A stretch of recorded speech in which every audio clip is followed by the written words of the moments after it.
अस्सलाम वालेकुम रहमतुल्लाहि व बरकातहू। बराए इस्लाम भाई, आपसे कुछ इस बातें कहना है। बड़े बड़े आलिम, उलमाए दीन, परहेजगार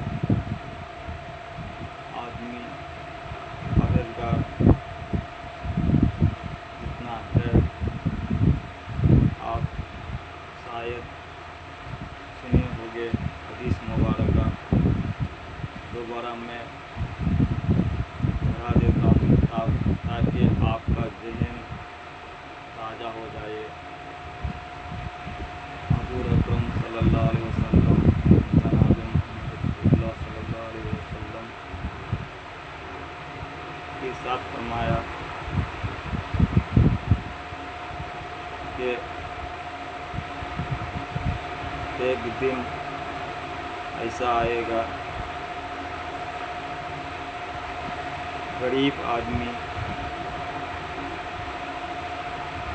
अमीर होगा और हर जगह, हर इलाके, जहाँ तक है जिसका अगर 3 कच्चे मकान का घर है और पक्के मकान हो जाएगा, घर घर में नाच हमसे होने लगेगा। कोई किसी का ये नहीं कहेगा ये बड़ा है या छोटा है, कोई इसका लाजिम नहीं रखेगा। और एक और भी साथ है इसमें कि आप पैसे इतने हो जाएगा, बेशर्मी का हद हो जाएगा, आप इसका अंदाज लगाना मुश्किल हो जाएगा। और अपने से ज़्यादा दुश्मनी होगा, अपने से मतलब ज़्यादा लड़ी झगड़ होगा। तो वही दिन शायद आप देखते हो, हम भी अंदाज लगाते हैं कि हर घर में अभी मोबाइल है, लेकिन मोबाइल एक ऐसा चीज़ है, इसको अगर हम सही से इस्तेमाल करें तो हम बहुत कुछ इससे सीख सकते हैं। अगर हम इसे सही से इस्तेमाल अगर नहीं करें तो हम बर्बाद भी हो सकते हैं। मोबाइल जो इंसान सही से इस्तेमाल कर लिया अगर, तो बहुत कुछ आगे तक जा सकता है। मोबाइल कोई गलत चीज़ नहीं है सही इस्तेमाल करने वाले के लिए, जो सही इस्तेमाल नहीं करता है उसके लिए शायद गलत हो सकता है। मेरा कहने का मतलब ये है कि जब मेरे हबीब पाक जनाब मोहम्मद रसूलुल्लाह सल्लल्लाहु अलैहि वसल्लम ने एक बार वज़ू फरमा रहे थे, तो जिस जगह वज़ू वो फरमा रहे थे उसी जगह सामने चींटी का रास्ता देखा हो। तो हज़रत सल्लल्लाहु अलैहि वसल्लम ने जब चींटी का रास्ता देखा तो वहाँ से उठ करके हज़रत सल्लल्लाहु अलैहि वसल्लम इधर आ गया हो, इस किनारे में आ गया। तो यहाँ तो चींटी का रास्ता चींटी जा रहा है और हम कैसे मतलब यहाँ वज़ू करेंगे। तो वहाँ से कट करके आगे निकल कर चला गया। हुज़ूर अकरम सल्लल्लाहु अलैहि वसल्लम जनाब मुहम्मद रसूलुल्लाह, क्या आपका जलवा, क्या शान, क्या नूरानी है। अब चींटी के ये नन्हे से जान के लिए आप बेहद के लिए कुछ नुकसान ना हो उसके लिए आपने इतना सोचा। अब बताओ मेरे मुसलमान भाई, आप बताइए जिस पैगंबर ने एक चींटी के लिए इतना ध्यान रखा है तो इंसान के लिए, हमारा अपने उम्मत के लिए, हम तो इंसान है, उम्मत के लिए कितना ध्यान रखेगा आप बताओ। लेकिन इसका उम्मत हमको करके हम सही रास्ता पे नहीं जाते हैं, हम आले बैत को पकड़ करके नहीं चलते हैं। जिसने हुज़ूर अकरम सल्लल्लाहु अलैहि वसल्लम ने हमको जो तालीम दीन बताया उस रास्ता से हम अमल नहीं करते हैं। बताओ हम कैसे कामयाब हो सकते हैं। हम देखते हैं अभी कहते हो कि हमें परेशान हाल में है, हमारे पास खैर बरकत नहीं होता, हम परेशान हाल में है, जहाँ जाए वहाँ हम परेशानी में जिल्लत काटते हैं। लेकिन बताओ ना हक तो खून बहाते हो तो आदमी, और नाहक बात करते हो। अब नाहक चीज़ से आप परहेज नहीं लेते हो, आप गलत व्यवहार से परहेज नहीं लेते हो, आप गलत जुबान से कोई चीज़ निकलने से अगर किसी को तकलीफ़ होता है वो चीज़ को आप रुकावट नहीं करते हो, तो आपका क्या होगा? आप परेशान तो होंगे नहीं, आप सब कुछ होंगे नहीं, लेकिन आपको क्या मालूम नहीं है, आपका हदीस मसला मालूम नहीं है, आपको सब कुछ मालूम अगर नहीं है तो आपके सामने सब चीज़ है, आप उसको ध्यान से समझिए। आप कुरान खोल कर देखो, कुरान पढ़िए, आप बड़े बड़े आलिम से रब्ता कीजिए, आबिद से रब्ता कीजिए, जो बहुत अच्छे इंसान है उससे भी रब्ता कीजिए। लेकिन आप अगर ऐसे रह जाओगे कितनी, और एक और इसकी बात है, सोचने वाली बात है कि हम बहुत मुश्किल से दिल से हमारा निकलता है, लेकिन बोलना भी ज़रूरी है।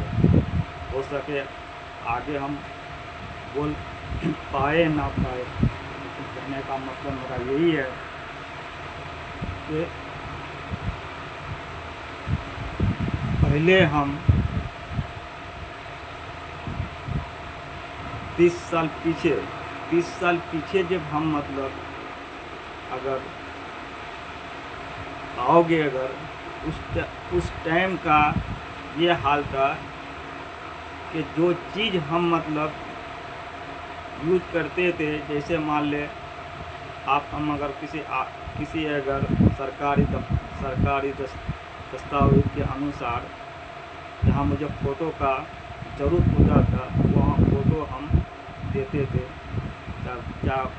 या बैंक में हो जाए, या ATM बनाने में हो जाए, या मतलब ID बनाने में हो जाए, या पासपोर्ट बनाने में लगे, वहाँ हमारा लगता था। लेकिन अभी ऐसा देखते हैं, इसका मतलब वहाँ से पता चलता है कि जो चीज़ का ज़रूरत है वही चीज़ हम दे सकते हैं, नहीं तो फ़ोटो हम नहीं कर सकते हैं, यानी कि बेजान है। हमारे इस्लाम को वहाँ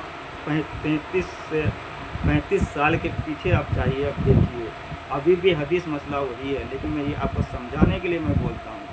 अभी देखिए वही चीज़ अभी उठा के देखिए 2025 2026 देखिए अच्छे पढ़े लिखे इंसान अपने सोशल मीडिया में अपने फ़ोटो को शेयर करता है, पोस्ट करता है। अगर वो जहाज़ अड्डा में रहेगा तो जहाज़ अड्डा का फ़ोटो शेयर करेगा। अगर मतलब घर से कहीं खाना खा रहा है तो खाना को खा करके भी फ़ोटो हो तो उस पर करेगा सोशल मीडिया में। वहाँ सेल्फी लेगा, यहाँ सेल्फी लेगा, घर का सेल्फी लेगा, इधर का सेल्फी लेगा, सेल्फी ले करके जहाँ भी जाए तो सेल्फी ले करके शेयर करता है। क्या बताओ, अभी उस टाइम का हदीस अभी का हदीस अलग है क्या ये हमारे तरफ से क्या ये करने का जायज़ है क्या? आप बताइए। अभी उस टाइम का आलिम के पास कहीं का फ़ोटो हम अगर लेने के प्रयास करते हैं तो फ़ोटो लेना मना करता था, रिकॉर्डिंग होने के लिए मना करता था। आप कहो जाए अभी इसका ज़माना है, अभी तो इसका नहीं, उस टाइम का दौर अभी का दौर बहुत फ़र्क है। अब डिजिटल इंडिया हो गया, हम भी मान लें डिजिटल इंडिया हो गया, सब चीज़ हो गया, लेकिन जो चीज़ जायज़ है वही चीज़ तो होगा ना। डिजिटल इंडिया हो या कोई सा भी हो, अब अच्छे सब चीज़ पहले से बहुत कुछ अभी अच्छे है, बहुत कुछ बदला हुआ है, वो हम मानते हैं। लेकिन ये तो कुरान तो नहीं बदला है ना, कुरान तो वही है ना, कुरान वही सब चीज़ वही है। हम ये नहीं कहते हैं, हम ये कहते हैं कि अभी जो तुम फ़ोटो शेयर करते हो और अभी तुम मतलब कलाम पाक को ले करके अल्लाह तबारक ताला आपको हिदायत नसीब दे, किस तरह से शेयर करते हो। मेरा मुंह से तो अभी इतना बात नहीं निकला, आप देखते हो। अल्लाह से आप यही है कि अगर नदी से किसी AI के मदद से आप शेयर करते हो, नदी से अगर कुरान तैरता हुआ जा रहा है तो आप उसको खींच करके लाऊ में ले करके आते हो, क्या ये सच्चाई कहाँ तक हुआ है? ऐसा कलाम पाक नदी में तैरता हुआ किस देश में जा रहा था, आप खींच करके उसे लेकर आ रहे हो। आप मुझे ये बताइए कि वेजिटेबल में जैसा साग सब्जियाँ में आप मतलब अल्लाह का नाम, मोहम्मद का नाम ले करके आप मतलब ऐसा देखते हो तो चलता है कि हकीकत में हुआ है ये आए का मतलब से, तो वहाँ आप ऐसा क्यों देखते हो? आप ऐसा कहाँ हुआ है? आप इसे बता सकते हो, आप उसे लिख सकते हो। अल्लाह का नाम लेकर के झूठ बोलते हो, कितना शर्म की बात है। आए मुसलमान, कितने शर्म की बात है। ये कुरान लेकर के अब कुरान के उंगली पीर कर कैसा करे, उंगली कहते कुरान में डाल कर कहते हो कि मतलब क्या शेर कर दिया। क्या आप बताओ, क्या आप इबादत करते हो तो किसको दिखावट के लिए करते हो कि हम बहुत हम कुरान पढ़ने वाले हैं? हाँ, अल्लाह को दिखावट के लिए कोई सा इबादत कबूल नहीं है मेरे भाई, मेरे बहन को नहीं है, कबूल नहीं है। आप हमसे ज़्यादा जानकार आदमी हो, जानकर पढ़े लिखे हो, अच्छे इंसान हो, लेकिन आप ये मत समझने का दे मुझे मतलब इससे मतलब दुनिया सोचेगा दे मतलब हम ये पढ़ा लिखा ज़्यादा है। दुनिया जो सोचेगा, दुनिया ये सोचेगा जो है वो कीजिए, कोई किसी को मना नहीं कर सकता है। लेकिन अल्लाह तबारक ताला आपसे क्या कहेगा? रोज़ महशर क़यामत के रोज़ आपको पूछेगा, क्या कहेगा? क्या दिखावट के लिए आप मुझे शेयर करते थे, दिखावट के लिए क्या इबादत करते थे, दिखावट के लिए खैरात ज़कात करते थे, ये मुझे मंजूर नहीं है। क्या जवाब दोगे? आप मुझे यही समझने का है कि आप अगर अभी हर चीज़ अगर ऐसा करने का जायज़ है, हर चीज़ करने के है, तो आप मुझे बता सकते, कमेंट करके बता सकते। हमसे ज़्यादा जानकार आप है, आप सलाह लीजिए। 10 आदमी को इस वीडियो को शेयर कीजिए। पहले का आलिम, अभी का आलिम किस तरह से है वो सारा चीज़ एक कीजिए कि क्या ये सारा चीज़ जायज़ है तो आप एक कीजिए, रब्ता कीजिए। हमको तो ये नहीं लग रहा है जब तक कुरान एक है, हदीस एक है, मसला एक है, सब चीज़ एक है, हर एक चीज़ है, तो फिर एक कैसे एक ही रहेगा? अल्लाह तबारक तआला का ये है, एक जर्रा बराबर, एक हरफ, एक जज़म, एक तस्दीक कुरान का कोई दुनिया का कोई ऐसा ये नहीं है कि उसको अलग कर सकता है या उसे कुछ गलत साबित कर सकता है। एक जर्रा बराबर कोई कुछ का शक के बुनियाद नहीं है उसमें। इसीलिए मुझे आपसे गुजारिश है कि भाई अपने फितरत को हासिल कीजिए और सवाब दारें हासिल कीजिए और गुनाह से आप बचिए। आपको अल्लाह सबको और हमको जहाँ तक मुसलमान भाई बहन है सबको यह दिन सरातन मुस्तकीम में चलने के तौफीक अता फरमा। या अल्लाह परवरदिगार आलम, हमसे कोई गलती या खुदाई हुई तो बोलने के लिए